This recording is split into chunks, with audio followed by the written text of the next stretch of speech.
La Primera Iglesia Bautista de Cumaná presenta Momento de Predicación. El púlpito de la Primera Iglesia Bautista de Cumaná. Un encuentro vital con la palabra de Dios. Amigos, personas que nos visitan, sean bienvenidos una vez más a la casa del Señor. Y usted también, que nos sintoniza por Canal Fe Televisión, número 75 de Cable Brasil, o nos escucha a través de Plenitud 94.7 FM, sea también bienvenido a este culto dominical. Y bien, amados, el título de la predicación en esta mañana es Fieles Mayordomos de Cristo. Y vamos a comenzar ubicando en la primera epístola de Pablo a los Corintios, capítulo 4, versículo 2, para comenzar con la exposición del mensaje. Dice la palabra allí, primera de Corintios 4, 2, ahora bien, se requiere de los administradores que cada uno sea hallado fiel. Padre, te damos gracias en esta mañana por tu amor, tu misericordia. Tu Espíritu nos guíe, oh Dios.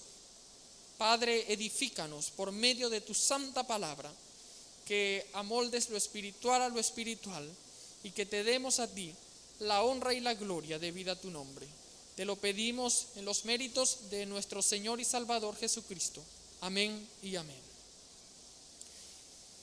Erramos si pensamos que somos dueños absolutos de lo que tenemos y que podemos hacer con ello lo que nos plazca. No es así, sino que somos administradores y debemos usarlo como se nos manda, recordando que no es nuestro, sino de aquel quien nos lo encomendó. Y la administración o mayordomía cristiana tiene sus dos principios fundamentales. Y el principio número 1 es que Dios es el dueño de todas las cosas. Vayamos al Salmo 24, donde allí el Señor hace una declaración diciendo: de Jehová es la tierra y su plenitud, el mundo y los que en él habitan. Ese versículo nos deja en claro que hay un amo de todo, que todo es propiedad divina. Y así también lo afirma el Salmo 50, versículos 10 al 12. La palabra de Dios dice así: si yo tuviese hambre, no te lo diría a ti, porque mío es el mundo y su plenitud, dice el versículo 12 del Salmo 50. Y es que Dios no necesita nada.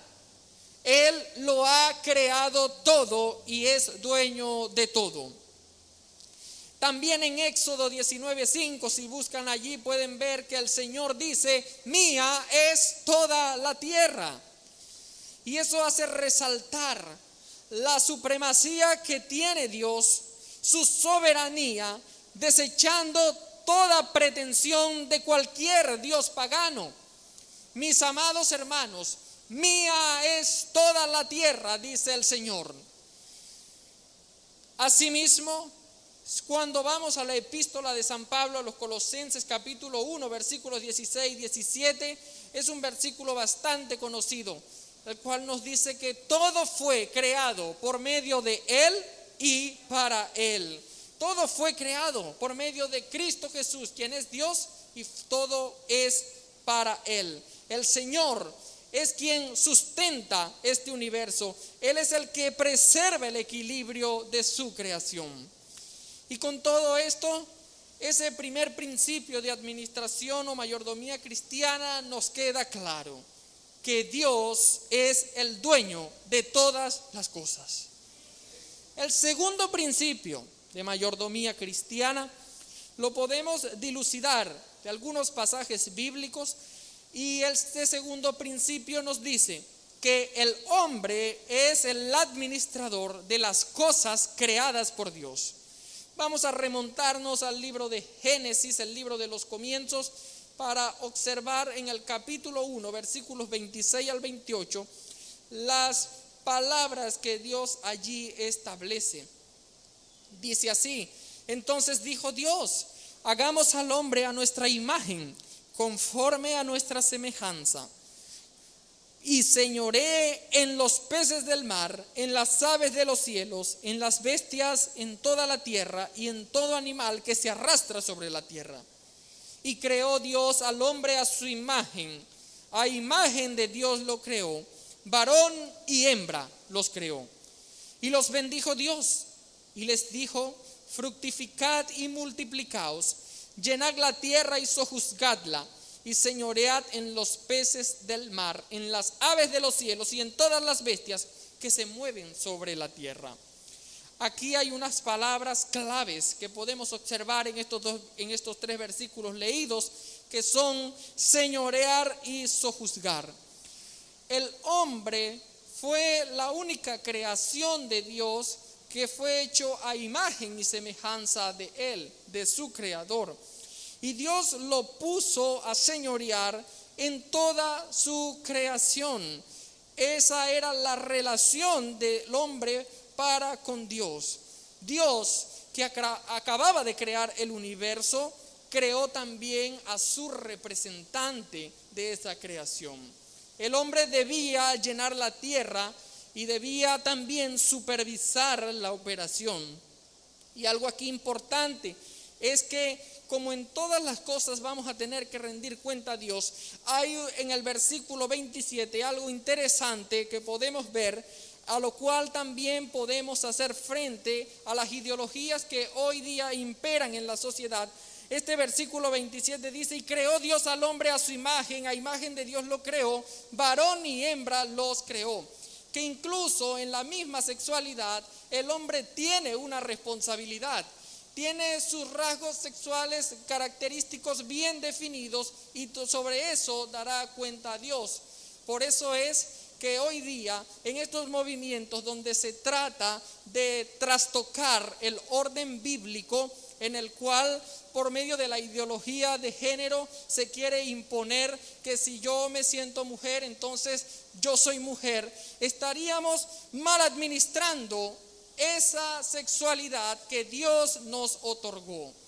Mis amados hermanos, somos responsables ante Dios de todas las cosas. Cuando el Señor dice allí en el versículo que debemos sojuzgar, cuando le dio al hombre la orden de sojuzgar la tierra, en ese contexto se estaba refiriendo a un ordenamiento productivo de la tierra y de sus habitantes para que rindan sus riquezas y cumplan los propósitos de Dios. En ese sentido, visto estos 2 principios básicos de la mayordomía cristiana, podemos decir que el creyente coherente recibe todo de Dios como un encargo y procura usarlo para su gloria como mayordomo que debe rendir cuentas. Así que tenemos una responsabilidad y se requiere de nosotros como administradores una cualidad esencial, una característica indispensable como mayordomos, como siervos, como administradores. Y esa cualidad la podemos encontrar en 1 Corintios capítulo 4, versículo 2, y dice la palabra de Dios: ahora bien, se requiere de los administradores que cada uno sea hallado fiel. El Señor nos ha dado algo que administrar. Dios ha dado algo que administrar.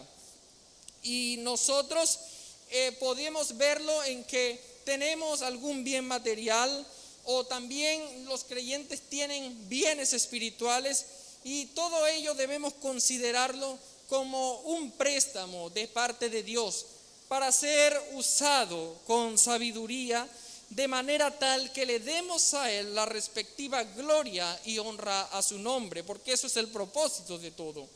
sea salud, sea familia, sea trabajo, sea un ministerio, sea algún bien material, sea el dinero, algún don espiritual, debemos usarlo con criterio de mayordomía cristiana, de buena administración, no malbaratando o mal usando esa posesión, ese préstamo temporal que hemos recibido de Dios, ya que todos esos recursos pertenecen a Él. Y he dicho con esto que hay diferentes áreas de mayordomía. De hecho, todo lo que tenemos y todo lo que somos encargados de administrarlo correctamente. Pero en esta mañana disertaré sobre algunas de esas áreas y más específicamente sobre 3 áreas. Y en primer lugar, el Señor nos ha otorgado dones a cada uno y por tanto estamos llamados a administrarlos bien. Vamos al Evangelio de Mateo, capítulo 25, versículos 14 y 15. Allí dice la palabra de Dios de la siguiente manera: porque el reino de los cielos es como un hombre que, yéndose lejos, llamó a sus siervos y les entregó sus bienes. A uno dio 5 talentos, y a otro 2, y a otro 1, a cada uno conforme a su capacidad, y luego se fue lejos. Y el que había recibido 5 talentos fue y negoció con ellos y ganó otros 5 talentos. Asimismo, el que había recibido 2 ganó también otros 2. Pero el que había recibido 1 fue y cavó en la tierra y escondió el dinero de su señor. Después de mucho tiempo vino el señor de aquellos siervos y arregló cuentas con ellos. Este hombre que se fue, que se relata en esta parábola de los talentos, es Cristo Jesús, representa a Cristo Jesús. Y los siervos representan a creyentes con diferentes grados de responsabilidad. Y la fidelidad es la cualidad requerida. Así como lo vimos en Primera de Corintios, así también nos los recalca acá el Señor en esta parábola, en el versículo 23, porque dice: su Señor le dijo, bien, buen siervo y fiel. Esa es la característica que demanda Dios de nosotros como administradores de las cosas que nos ha dado. Podemos darnos cuenta, si leemos completamente esta parábola, que tanto el hombre de los 5 talentos como el de los 2 talentos recibieron la misma recompensa. Y eso nos dice que la recompensa se basa en la fidelidad, no en los resultados. ¿Qué estamos haciendo con lo que Dios nos ha dado? ¿Lo estamos multiplicando para su gloria y para su honra? ¿O estamos escondiendo esos tesoros, esos dones, esos talentos, esos bienes que Él nos ha dado para usarlo con buena administración? Mis amados, sea donde Dios nos ponga, debemos hacer las cosas de la mejor manera posible. Si el Señor te ha dado un bien material, úsalo para su obra. Si el Señor te ha dado una familia, preserva la familia que Dios te ha dado. Si Dios te ha dado un hogar, guarda de ese hogar que Dios te ha dado. Si el Señor nos ha dado alguna profesión, usémoslas también para edificar su reino, también para poner todos esos dones, esos talentos que el Señor nos ha dado en pro de que su obra en la tierra avance.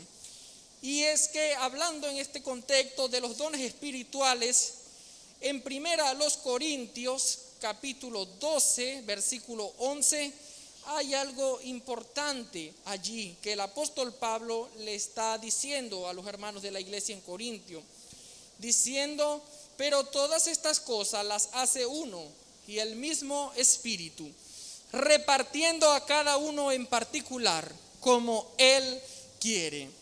Esto Pablo se lo está hablando a creyentes, a personas dentro de la iglesia de Cristo.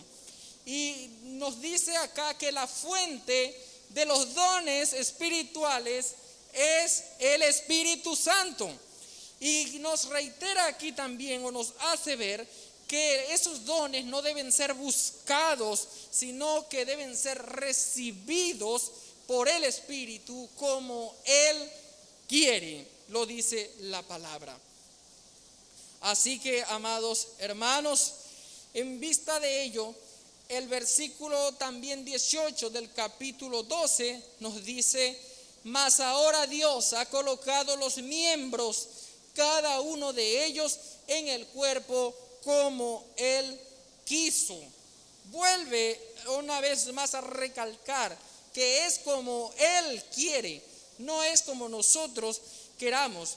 Y Pablo escribe esto en el contexto de que había una actitud carnal en la iglesia de los Corintios, pues ellos estaban anhelando o procurando recibir dones a manera de orgullo, por lo cual ellos se sentían descontentos y querían otras capacidades, otras habilidades, y no estaban conformes con la que la soberanía divina les había otorgado para la edificación de la iglesia y la gloria de Dios.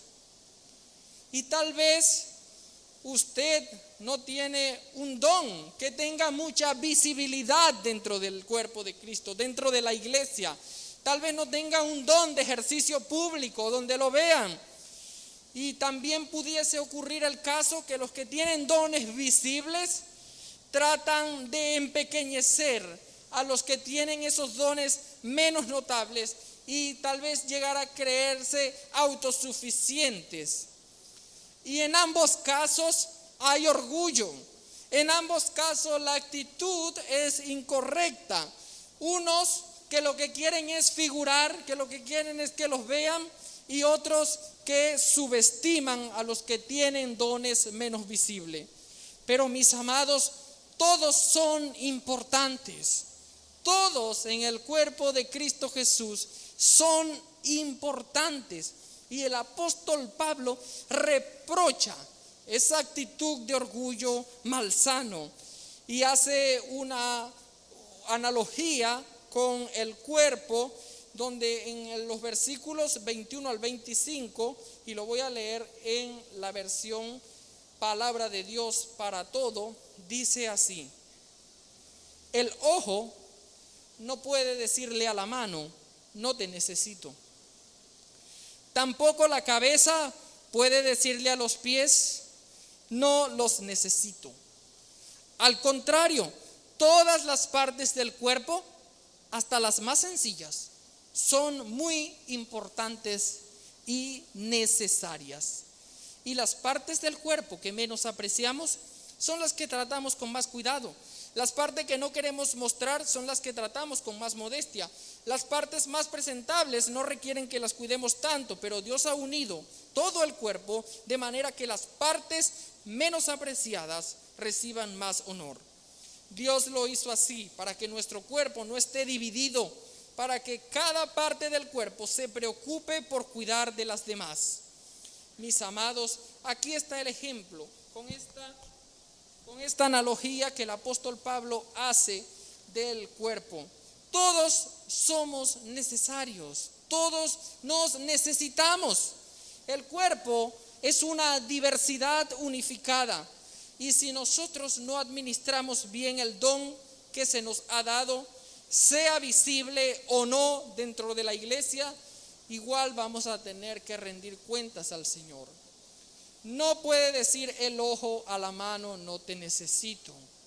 No puede decir el ojo a la cabeza, no te necesito, porque ¿dónde va a estar el ojo? Hermanos, todo se compagina, todo se interrelaciona en una armonía perfecta. Así que nosotros, en lugar de ello, nosotros debemos usar esos dones que el Señor nos ha dado de la mejor manera posible, sea visible o no sea visible dentro de la iglesia, porque ambos, tanto los dones visibles de ejercicio público como los dones menos notables, son cruciales, son definitivos para mantener la unidad. Todos esos dones por igual se requieren dentro de la iglesia para la edificación del cuerpo de Cristo. Y es por medio del amor que nosotros lograremos estar en esa armonía perfecta, usando los dones para el Señor. No es por el orgullo de querer estar en algo en lo cual el Espíritu no lo ha capacitado. No, los dones no deben jamás ser usados para autoexaltarse la persona que lo posee. Y primera epístola del apóstol Pedro, capítulo 4, verso 10, nos hace una exhortación. Dice la palabra: cada uno según el don que ha recibido, ministrelo a los otros, como buenos administradores de la multiforme gracia de Dios. Cada uno según el don que ha recibido. Es una actitud pasiva. Usted recibe eso del Espíritu. No es lo que usted quiera, es lo que el Espíritu le haya capacitado a hacer. Y eso, mis hermanos, con todo esto dicho sobre los dones, eso nos debe llevar a examinarnos bien cómo estamos en esa área. Si estamos usando los dones, o estamos perdiendo el tiempo codiciando tener los dones de los cuales el Espíritu no nos ha capacitado. Ejerzamos el don que el Señor nos ha dado en el área en el cual nos ha llamado. Si desconoce su don, el Señor se lo mostrará. Orando al Señor, el Señor muestra. Dentro de la iglesia, el Señor muestra cuál es ese don. En segundo lugar, también tenemos otra área en la cual administrar, y es el tesoro sagrado de la palabra de Dios. Primera epístola de Timoteo, capítulo 6, versículo 20, la palabra dice: oh Timoteo, guarda lo que se te ha encomendado. Allí el apóstol Pablo es quien está dándoles esta instrucción a su hijo amado en la fe, Timoteo. Y con respecto a ese versículo, el pastor y teólogo John MacArthur comenta lo siguiente: la responsabilidad principal de la iglesia es guardar y proclamar las verdades de las Escrituras. Y usted y yo somos de la iglesia, amados hermanos. Por tanto, esa responsabilidad recae sobre nuestros hombros. El mayordomo no solo administra, sino que también cuida. El mayordomo defiende lo que se le ha entregado. Y se nos ha encargado la administración de la palabra de Dios. Y sobre eso también daremos cuenta. Por eso Pablo también a Timoteo, en esa misma epístola en la que le escribe, en el capítulo 4, versículo 1 al 2, segunda de Timoteo 4, versículos 1 al 2, dice la palabra de Dios: te encarezco delante de Dios y del Señor Jesucristo, que juzgará a los vivos y a los muertos en su manifestación y en su reino, que prediques la palabra, que instes a tiempo y fuera de tiempo, redarguye, reprende, exhorta con toda paciencia y doctrina. Es un encargo. Pablo encarecidamente le pide a Timoteo que guarde la palabra, que predique la palabra, porque el Señor Jesucristo juzgará a los vivos y a los muertos en su manifestación y en su reino. Todos estamos bajo el escrutinio de Dios. ¿Qué estamos haciendo con esta verdad que tenemos en nuestras manos? Es nuestra responsabilidad enseñarla, predicarla, para que las personas que aún no conocen a Cristo vengan a sus pies, para que los nuevos creyentes crezcan espiritualmente, nutriéndose con la palabra de Dios. ¿La estamos dando fielmente o la estamos trastocando y adulterando a nuestra conveniencia? Dice el versículo 15 del capítulo 2 de segunda a Timoteo: procura con diligencia presentarte a Dios aprobado, como obrero que no tiene de qué avergonzarse, que usa bien la palabra de verdad. Y en esa porción de la Escritura, el apóstol Pablo insta a su hijo amado en la fe, Timoteo: esfuérzate y que tuviese cuidado en presentar la palabra de Dios de manera clara, precisa y completa. Y eso nos dice también a nosotros que debemos tener la misma actitud, pues no estamos tratando con cualquier cosa, sino con la mismísima palabra de Dios, algo sagrado. Y el Señor va a pedir cuentas. Mateo 24, versículos 45 al 51, nos los hace ver. Dice la palabra de Dios de la siguiente manera: ¿quién es pues el siervo fiel y prudente, al cual puso su Señor sobre su casa para que les dé el alimento a tiempo? Bienaventurado aquel siervo al cual, cuando su Señor venga, le halle haciendo así. De cierto os digo que sobre todos sus bienes le pondrá. Y la advertencia: pero si aquel siervo malo dijere en su corazón: mi Señor tarda en venir, y comenzare a golpear a sus consiervos y aún a comer y a beber con los borrachos, vendrá el Señor de aquel siervo en el día que éste no espera y a la hora que no sabe, y lo castigará duramente y pondrá su parte con los hipócritas. Allí será el lloro y el crujir de dientes. Aquí el Señor Jesús, hablando en el contexto de su segunda venida, está diciendo que vamos a tener que rendir cuentas ante Él. Somos responsables del tiempo de vida que Dios nos ha concedido en la tierra. Debemos ser fieles. Hemos de rendir cuenta de nuestra fidelidad a Dios. Incluso los inconversos, incluso los incrédulos han de rendir cuenta a Dios del tiempo de vida que les fue otorgado. Mis amados, ese amo, Jesús, nos dejó un encargo. ¿Nos encontraría en este momento cumpliendo con sus órdenes? ¿Crees que si llegase hoy nos pondría a administrar todos sus bienes? Eso lo dejo para que reflexionemos en esas preguntas. Y en tercer lugar, la última área, aunque hay muchas otras en las cuales se aplica la mayordomía, y como les decía, todo lo que somos y todo lo que tenemos que administrarlo, valga la redundancia. Y una área vital, importante, es el área de los recursos materiales y de los recursos financieros. Cuando hablamos de administración, enseguida viene a nuestras mentes algo que tiene que ver con dinero. Y debe haber un balance, un equilibrio entre nuestra vida y nuestros recursos, tanto financieros como bienes materiales. Todo debe ser usado con el propósito de glorificar a Dios.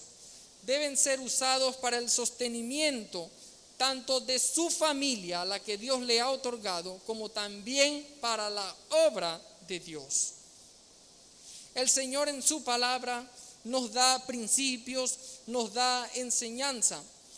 Aunque no voy a tratar el tema de la mayordomía en la familia en esta mañana, debido a razones de tiempo, sin embargo voy a encuadrar este tema de las finanzas en su administración para con Dios y su iglesia, asociada con las bendiciones que se derivan de una buena administración.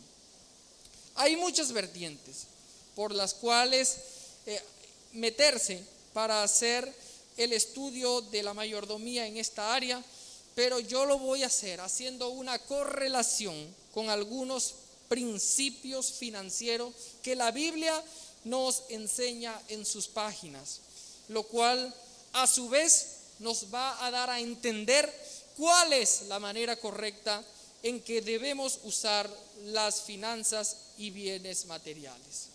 Vamos a remontarnos al Antiguo Testamento porque voy a hacer un énfasis en aquello que el Señor le había exigido en la ley al pueblo de Israel con respecto a todo lo que tenía que ver con sus recursos. Y ellos tenían dos ordenanzas: el diezmo y la ofrenda. Para dar el diezmo podemos ver en Levítico 27:30 la instauración de esta ley. Levítico 27:30 dice la palabra de Dios de la siguiente manera: y el diezmo de la tierra, así de la simiente de la tierra, como del fruto de los árboles, de Jehová es cosa dedicada a Jehová. Y junto con ese diezmo que está expreso en este versículo, en el Antiguo Testamento habían otros dos diezmos que totalizaban un 23% anual.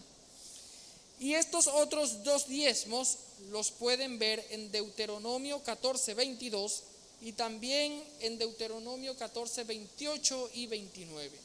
Eso pueden leerlo y se darán cuenta de cuáles son esos otros dos diezmos que el Señor le requería al pueblo de Israel.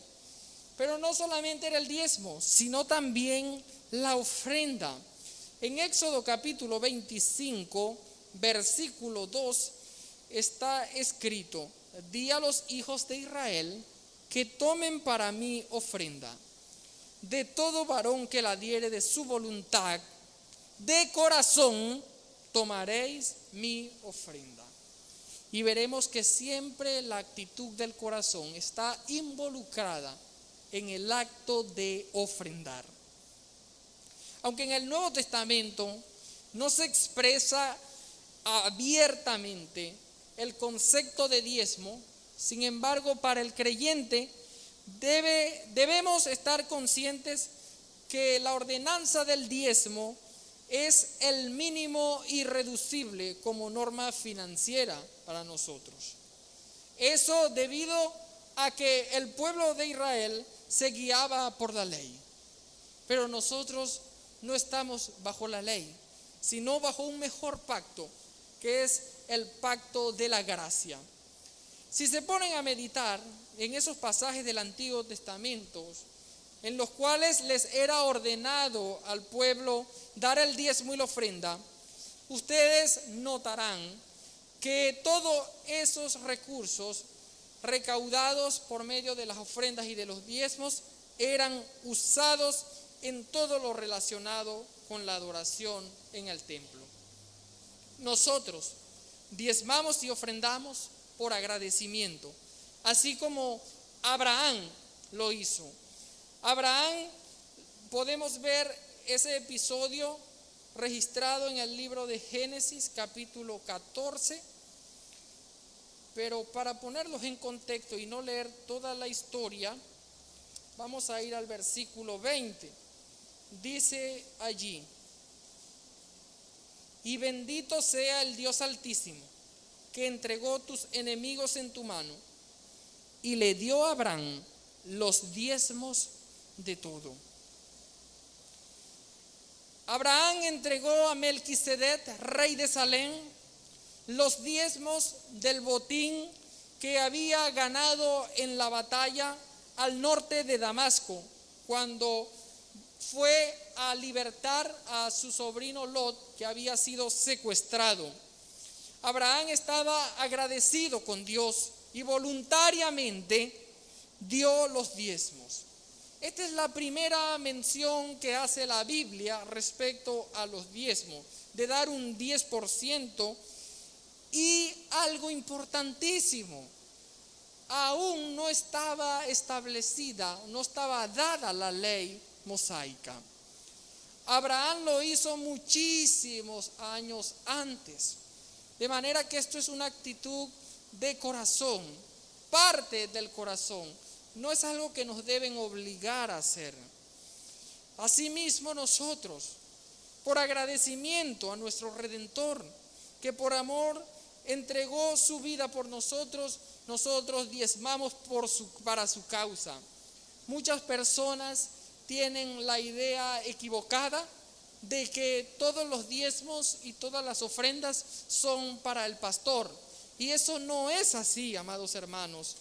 El diezmo es usado para la extensión del reino de Dios. Y les diré en qué área se usa el diezmo.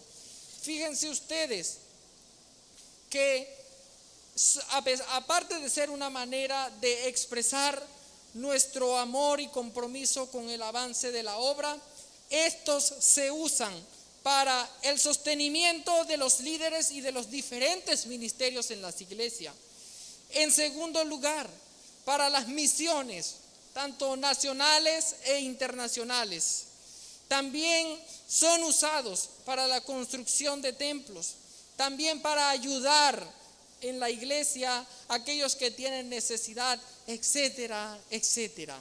Y debemos entenderlo, mis amados.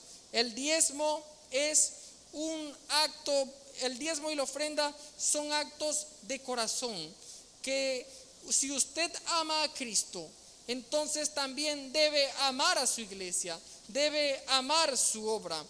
Y todo ello nosotros lo podemos expresar, parte de ese amor por Cristo, expresarlo a través de las ofrendas para que su reino en la tierra avance.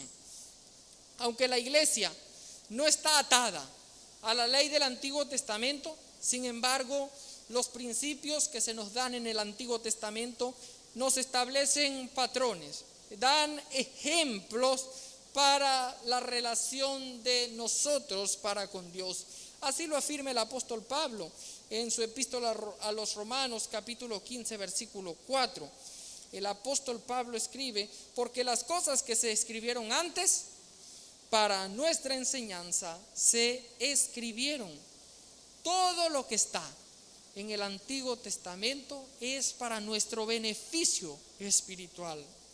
Y algo que es importante decir al momento de ofrendar, al momento de dar, que la cantidad de dinero que se ofrenda va de acuerdo a lo que usted ha propuesto en su corazón dar. Tanto el diezmo como la ofrenda deben ser entregados con alegría y con regocijo.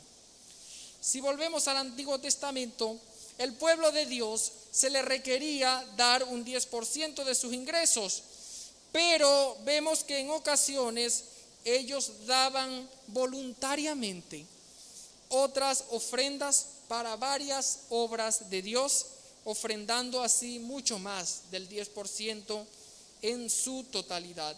Y Éxodo capítulo 36, allí se nos muestra ese relato, versículos 3 al 7. Y tomaron de delante de Moisés toda la ofrenda que los hijos de Israel habían traído para la obra del servicio del santuario a fin de hacerla. Y ellos seguían trayéndole ofrenda voluntaria cada mañana. Tanto que vinieron todos los maestros que hacían toda la obra del santuario, cada uno de la obra que hacía, y hablaron a Moisés diciendo: el pueblo trae mucho más de lo que se necesita para la obra que Jehová ha mandado que se haga. Ese es un ejemplo de abnegación, de cómo este pueblo voluntariamente ofrecía ofrendas para que la obra del santuario fuese culminada. Y tanto fue, dieron tanto, que los maestros de la obra tuvieron que hablar con Moisés y decirle: ya está bueno, ya es suficiente, están trayendo muchísimo, ya basta con lo que hay. Qué correcta esta actitud. Gente que amaba a Dios, gente que adoraba a Dios y daba lo mejor de sí. Y ahora vamos a ver cómo la buena administración, cómo una buena administración financiera se engrana con las bendiciones de Dios para nuestras vidas. Esto es, no solo estar por cumplir, sino que Dios te bendice cuando tú das para su obra. no es solamente dar por dar, no. Dios bendice al dador alegre, Dios ama al dador alegre. Y en el libro de los Proverbios, capítulo 3, versículos 9 al 10, el Señor en su palabra dice: honra a Jehová con tus bienes y con las primicias de todos tus frutos, y serán llenos tus graneros con abundancia, y tus lagares rebosarán de mosto. ¿Qué nos enseña? Que si administramos bien, usando correctamente lo que tenemos para honrar a Dios, el resultado es prosperidad y satisfacción. Dando lo primero, dando lo mejor de lo mejor, dando con generosidad y con una actitud de gratitud, serás bendecido. Sin embargo, este es el cuadro de alguien que da a Dios lo mejor, pero el cuadro contrapuesto lo podemos ver en el último libro del Antiguo Testamento, en Malaquías capítulo 1, versículos 6 al 14. Dice la palabra de Dios: el hijo honra al padre y el siervo a su señor. Si pues soy yo padre, ¿dónde está mi honra? Y si soy señor, ¿dónde está mi temor? Dice Jehová de los ejércitos a vosotros, oh sacerdotes, que menospreciáis mi nombre. Y decís: ¿en qué hemos menospreciado tu nombre? En que ofrecéis sobre mi altar pan inmundo. Y dijisteis: ¿en qué te hemos deshonrado? En que pensáis que la mesa de Jehová es despreciable. Y cuando ofrecéis el animal ciego para el sacrificio, ¿no es malo? Asimismo, cuando ofrecéis el cojo o el enfermo, ¿no es malo? Preséntalo pues a tu príncipe. ¿Acaso se agradará de ti o le serás acepto? Dice Jehová de los ejércitos. Ahora pues, orad por el favor de Dios, para que tenga piedad de nosotros. Pero ¿cómo podéis agradarle si hacéis estas cosas? Dice Jehová de los ejércitos. ¿Quién también hay de vosotros que cierre las puertas o alumbre mi altar de balde? Yo no tengo complacencia en vosotros, dice Jehová de los ejércitos, ni de vuestra mano aceptaré ofrenda. Porque desde donde se pone el sol hasta donde nace, es grande mi nombre entre las naciones, y en todo lugar se ofrece a mi nombre incienso y ofrenda limpia, porque grande es mi nombre entre las naciones, dice Jehová de los ejércitos. Y vosotros lo habéis profanado cuando decís: inmunda es la mesa de Jehová, y cuando decís que su alimento es despreciable. Habéis además dicho: oh, qué fastidio es esto, y me despreciáis, dice Jehová de los ejércitos. Y trajisteis lo hurtado, o cojo, o enfermo, y presentasteis ofrenda. ¿Aceptaré yo eso de vuestra mano? Dice Jehová. Maldito el que engaña. Amados, esta es una dura palabra que está para ejemplo nuestro acá en el Antiguo Testamento.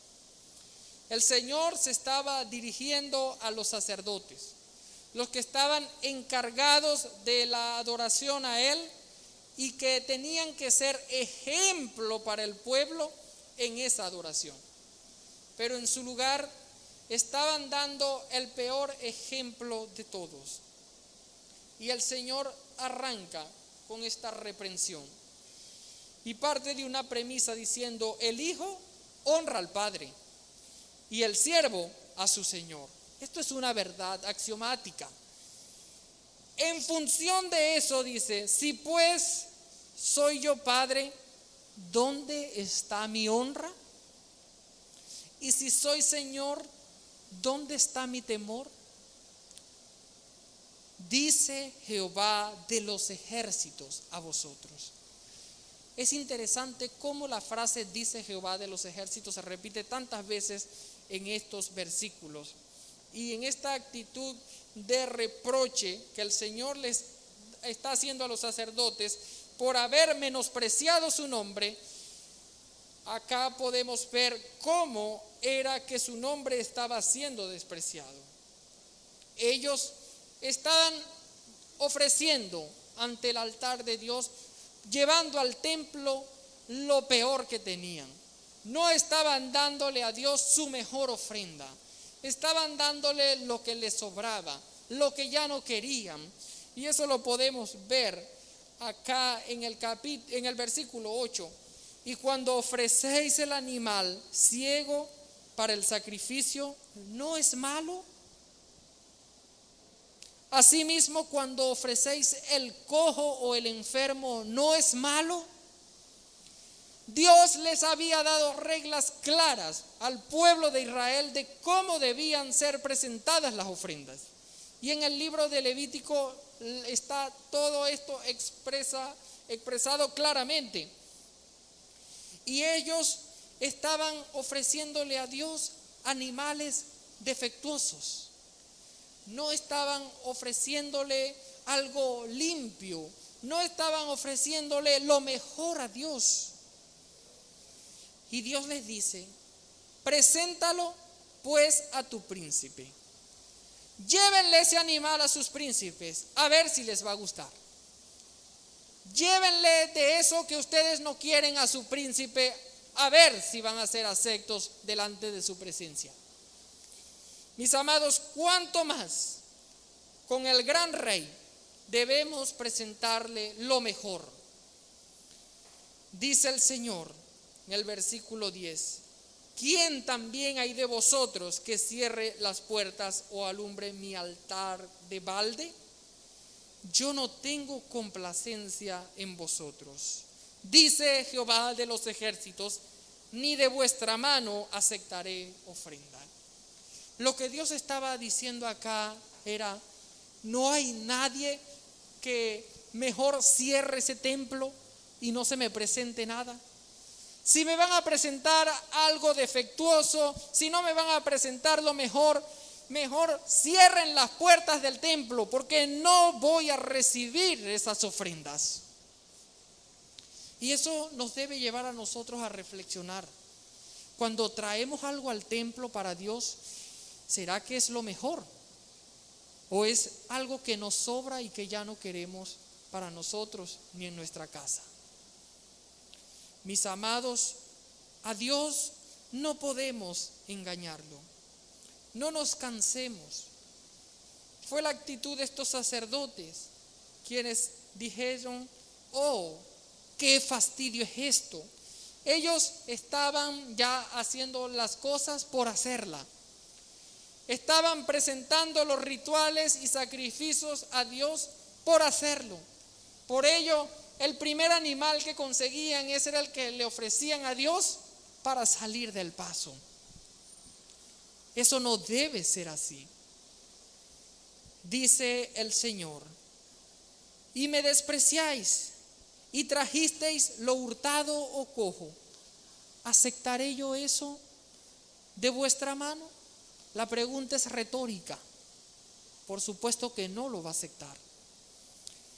Dice el Señor: maldito el que engaña. Aquel que sabe que tiene algo mejor para dar para el Señor y no lo hace, el Señor lo sabe, porque el Señor escudriña los corazones. Así que cuidado con lo que vamos a ofrendar a Dios, porque Él examina todo.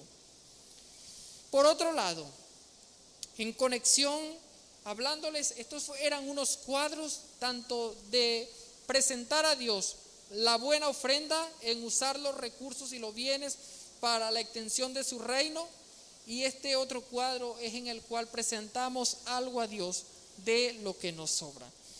Ahora vamos a pasar a una conexión que hay entre una buena administración y las bendiciones que Dios nos da.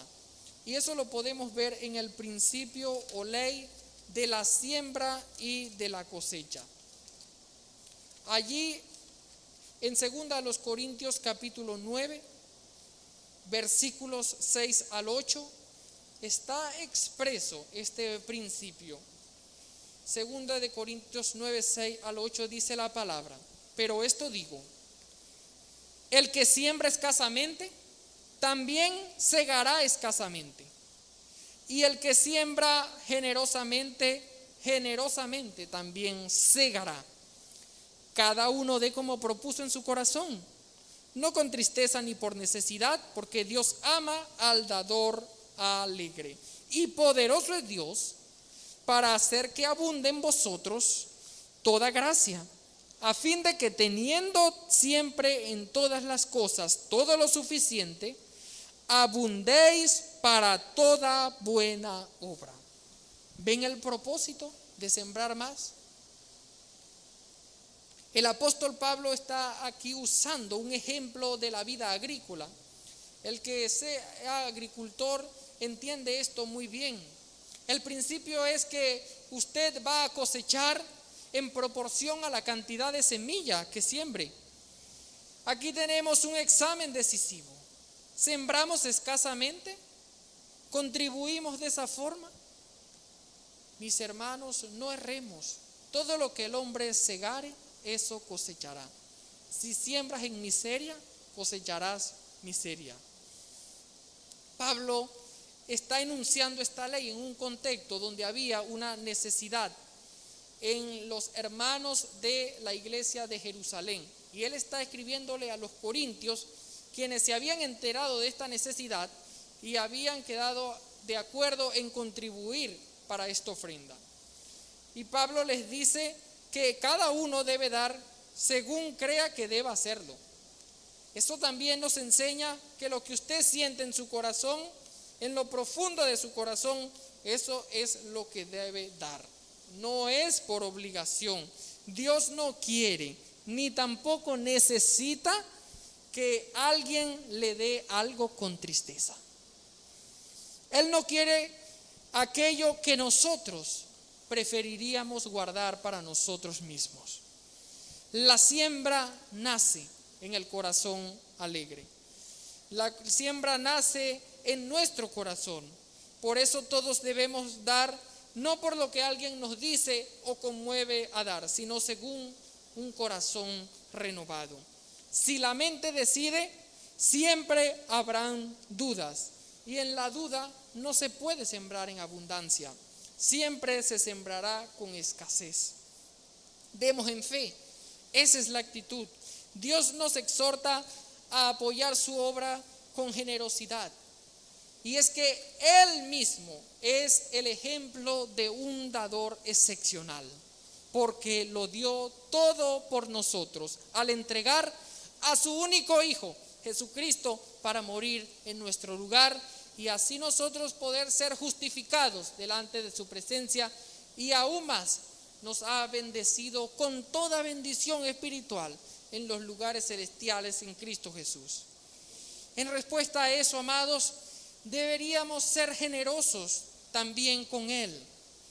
Recuerde que de Él es todo, y lo que nos ha dado se constituye en una prueba de nuestra fidelidad hacia Él. No hagamos de los recursos que Dios nos da dioses, que en lugar de honrarlo a Él, no hagamos idolatría con sus recursos. Él nos llama a ser generosos, pues cosecharemos conforme a lo que sembramos. Pero tal vez usted piense que si da lo que tiene, va a quedar sin nada o va a padecer necesidad. Y esa es la idea común que tal vez se tiene. Pero déjeme decirle que lo que invertimos para la obra del Señor es algo que estamos sembrando, haciendo tesoros en el cielo. No te preocupes, siembra, debes sembrar, que el gran rey, así como lo dice el resto de los versículos en 2 de Corintios 9, ese gran rey ha prometido dar semilla al que siembra y el pan que nos alimenta. Versículo 10 de 2 de Corintios 9 lo dice: y el que da semilla al que siembra y pan al que come, proveerá y multiplicará vuestra sementera y aumentará los frutos de vuestra justicia. Amados, no seamos tacaños, ni incrédulos para dar. La obra de Dios avanza con los bienes y los recursos que Él ha dado a su pueblo. Por tanto, todos tenemos algo que aportar. El Señor hará que tengamos cada vez más para ayudar también a otro si nosotros sembramos en abundancia. Parto de la premisa de que esto lo hará un corazón renovado, el cual no es motivado por la codicia. La promesa de Dios es que si abundamos en generosidad para su obra, su gracia abundará para nosotros y nada nos faltará. Jesús también nos enseñó eso al decir que busquemos primeramente su reino y lo demás será añadido. Cuando hay un anhelo en nuestros corazones de ver que el reino de Dios, del cual somos representantes en esta tierra, crezca y estamos dispuestos a sacrificar el cumplimiento de algunos de nuestros deseos materiales para ofrendar, Dios se encargará de que tengamos lo suficiente. Cuando somos generosos con Dios, Él también será generoso con nosotros. Y su generosidad puede tomar muchas formas. Quizás Dios pueda que le dé más bienes y recursos para que los siga usando para su obra y para ayudar a otros. O quizás le dará abundancia en salud. O tal vez Dios abrirá alguna puerta inesperada. Lo que puedo saber con seguridad, basado en lo que dice la palabra de Dios, es que si le ofrendamos con un corazón alegre al Señor para su obra, Él nos va a bendecir. Si deseas esa bendición, administra como buen mayordomo los recursos de aquel que dijo: mía es la plata, mía es el oro. Dicho todo esto, quiero finalizar recordándonos lo que la palabra de Dios nos dice en Deuteronomio 8, versículos 12 al 20. Recordemos que todas las cosas que están escritas en el Antiguo Testamento son para nuestra enseñanza. Y aquí nos da una enseñanza maravillosa. Cuídate de no olvidarte de Jehová tu Dios, para cumplir sus mandamientos, sus decretos y sus estatutos que yo te ordeno hoy. No suceda que comas y te sacies y edifiques buenas casas en que habites, y tus vacas y tus ovejas se aumenten, y la plata y el oro se te multipliquen, y todo lo que tuvieres se aumente. Y se enorgullezca tu corazón, y te olvides de Jehová tu Dios, que te sacó de tierra de Egipto, de casa de servidumbre, que te hizo caminar por un desierto grande y espantoso, lleno de serpientes ardientes y de escorpiones y de sed donde no había agua, y Él te sacó agua de la roca del pedernal, que te sustentó con maná en el desierto, comida que tus padres no habían conocido, afligiéndote y probándote para a la postre hacerte bien. Y digas en tu corazón: mi poder y la fuerza de mi mano me han traído esta riqueza. Sino acuérdate de Jehová tu Dios, porque Él te da el poder para hacer las riquezas, a fin de confirmar su pacto que juró a tus padres como en este día. Mas si llegares a olvidarte de Jehová tu Dios, y anduvieres en pos de dioses ajenos, y les sirvieres a ellos, y te inclinares, yo lo afirmo hoy contra vosotros, que de cierto pereceréis. Amados, es un recordatorio que Dios nos hace. Cuidado con el orgullo. Cuidado con que la prosperidad nos haga olvidar de Dios.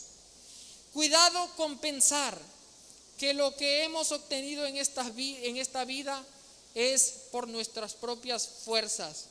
No es así. Es por medio de Dios, quien nos da la fuerza, quien nos da el poder para hacer las riquezas y para hacer todas las cosas que nosotros podamos hacer. Recordemos, amados, todo le pertenece a Dios.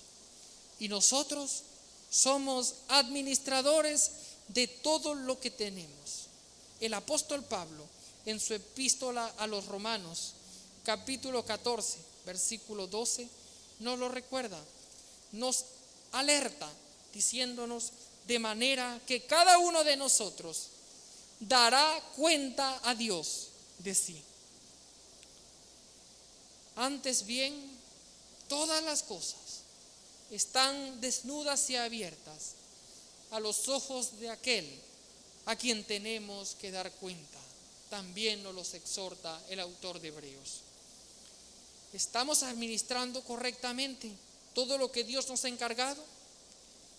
¿O hay áreas en las cuales estamos haciendo las cosas a nuestra conveniencia? ¿Le estamos dando a Dios lo mejor de lo mejor? ¿O le estamos trayendo a Dios de lo que nos sobra y de lo que ya no queremos? ¿Qué estamos haciendo en la administración de su palabra?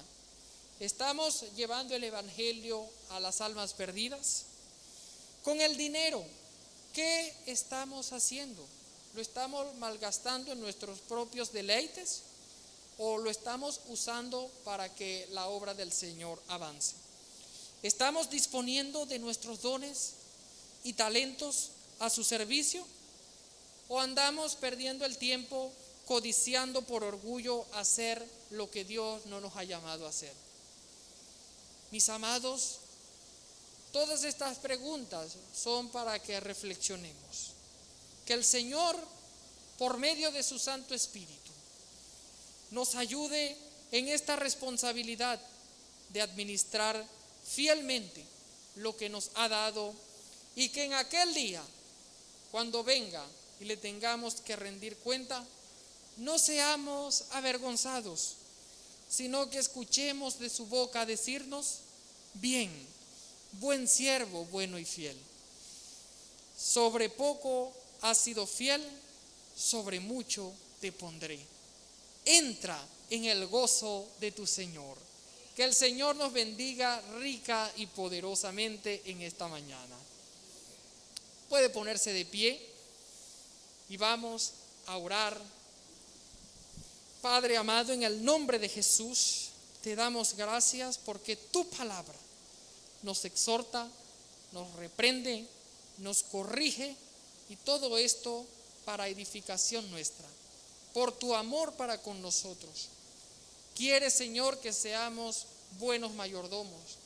Rogamos, Padre, que la suministración de tu Espíritu nos ayude a examinarnos y a enmendar en aquellas áreas en las cuales estemos fallando. Señor, ponemos delante de ti nuestra mente y nuestro corazón. Glorifícate, Señor, en esta mañana, también trayendo salvación a los perdidos. Oh Dios, porque a ellos también se le ha dado un tiempo de vida en esta tierra, y de esa vida también tendrán que dar cuenta. Señor, que se refugien en la salvación que solamente tú das. Gracias, Padre, te damos en el nombre de Jesús. Amén y amén.